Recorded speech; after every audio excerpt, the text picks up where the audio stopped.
नमस्कार।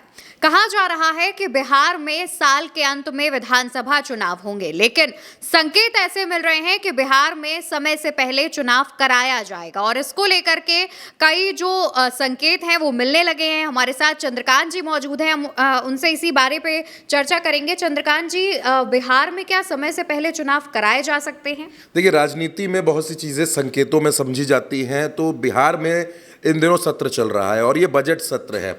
आमतौर पर जब सत्र चलता है और ये कहा जाता है कि जब सत्र बिल्कुल खत्म होने वाले होते हैं, यानी विधानसभा का कार्यकाल, इन दोनों बातों को अलग अलग तरीकों से समझना पड़ेगा कि विधानसभा का जो कार्यकाल होता है और उसके बाद आखिरी कार्यकाल में जो मॉनसून सत्र होता है, मॉनसून सत्र के बाद आमतौर पर इस तरीके की तस्वीरें, इस तरीके के फोटोशूट्स देखने को मिलते हैं, लेकिन जो बिहार विधानसभा में बजट सत्र के बाद ही देखने को मिलने लगे।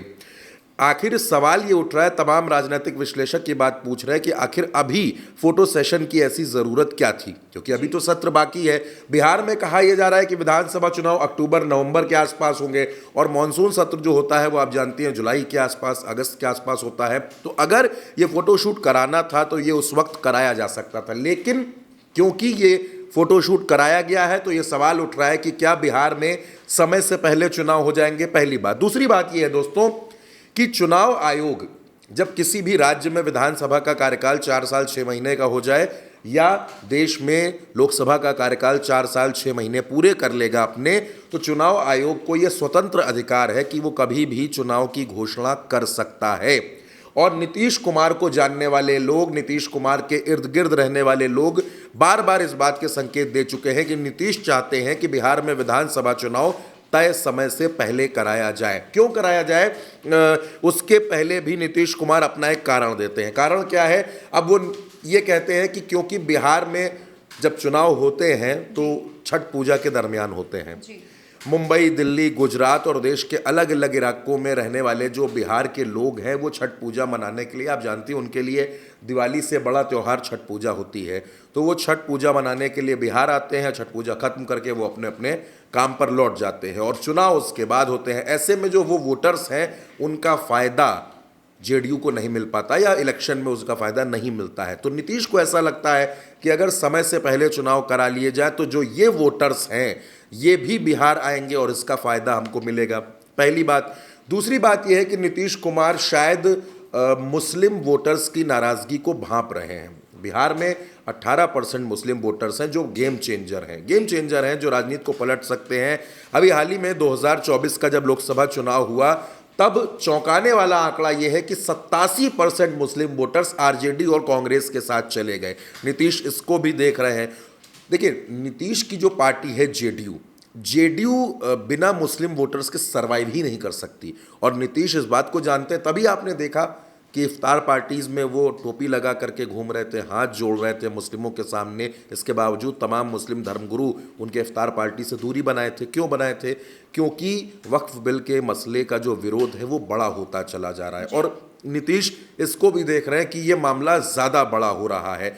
और देखिए, आज अगर ये विरोध प्रदर्शन, क्योंकि जो खबरें आ रही हैं कि मुस्लिम पर्सनल लॉ बोर्ड भी अब इस पर विरोध प्रदर्शन करने की तैयारी पूरे देश में कर रहा है, तो अगर ये विरोध प्रदर्शन होते हैं, जो कहा जा रहा है कि पटना में भी एक बड़ा आंदोलन वक्फ बोर्ड के खिलाफ, इस बिल के खिलाफ छेड़ने की तैयारी हो रही है, तो अगर ऐसा होता है तो ये नाराज़गी भी, देखिए भारतीय जनता पार्टी से मुस्लिम वोटर्स नाराज़ है, ये हर किसी को समझ में आता है, लेकिन अगर नीतीश कुमार से, चंद्रबाबू नायडू से, चिराग पासवान से, जीतन राम मांझी से, इन तमाम नेताओं से नाराज़ होते हैं तो इसका खामियाजा इन दलों को तो भुगतना ही भुगतना है। इनका जो अलायंस है एनडीए, इसको भी इसका खामियाजा भुगतना पड़ेगा। और इसी वजह से कहा जा रहा है कि नीतीश बाबू अब ये मन बना चुके हैं कि समय से पहले चुनाव करा लिया जाए, ये जो नाराज़गी है इसको काबू में कर लिया जाए और किसी भी तरीके से सत्ता में वापसी कर ली जाए। ये तो पहली बात हो गई।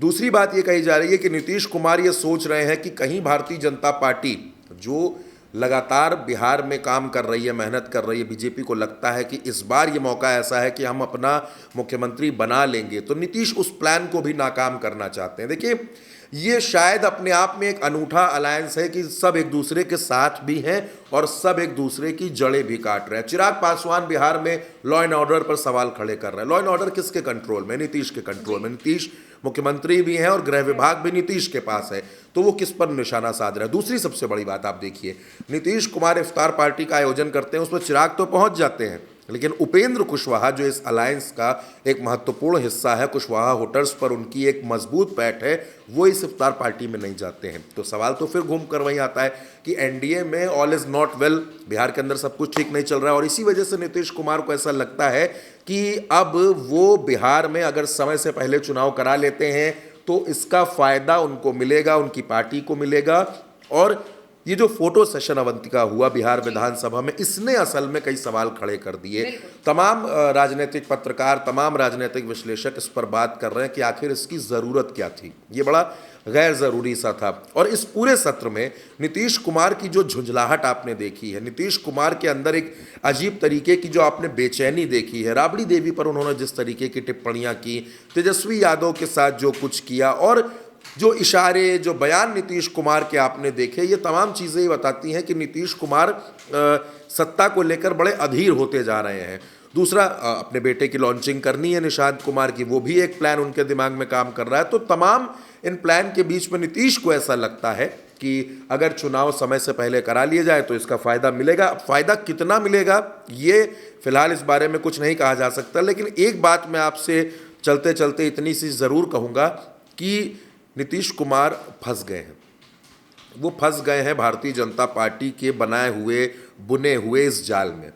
भारतीय जनता पार्टी, देखिए, नीतीश पर जब हमले होते हैं, जब नीतीश पर अभी राष्ट्रगान के अपमान का मसला बड़ा हुआ, सदन में हंगामा हुआ, तब आपने सुना कि भारतीय जनता पार्टी के किसी नेता ने नीतीश के साथ स्टैंड लिया हो। दो डिप्टी सीएम हैं, सम्राट चौधरी, विजय सिन्हा, जो हर मौके पर बोलते रहते हैं, लेकिन इस मसले पर वो नीतीश के साथ नहीं खड़े हुए। आखिर क्यों नहीं खड़े हुए, ये सवाल सबसे बड़ा है। और मुझे ऐसा लगता है कि शायद नीतीश कुमार कहीं ना कहीं इस नाराज़गी को और इस माहौल को भांप गए हैं कि उनके खिलाफ एक माहौल बनाने की कोशिश है। तो इससे पहले कि ये माहौल ज़्यादा बड़ा हो जाए, तो नीतीश अपने लिए एक सेफ प्लान तैयार करने में जुट गए हैं। बिल्कुल, और जैसा कि कहा जाता है कि पाला पलटने में माहिर नीतीश गेम चेंज करना बखूबी जानते हैं, और उससे पहले विधायकों का फोटो सेशन जो हुआ है, उसके बाद तमाम इन चीज़ों पर चर्चाएं की जा रही हैं कि क्या वाकई में बिहार में समय से पहले चुनाव कराए जाएंगे।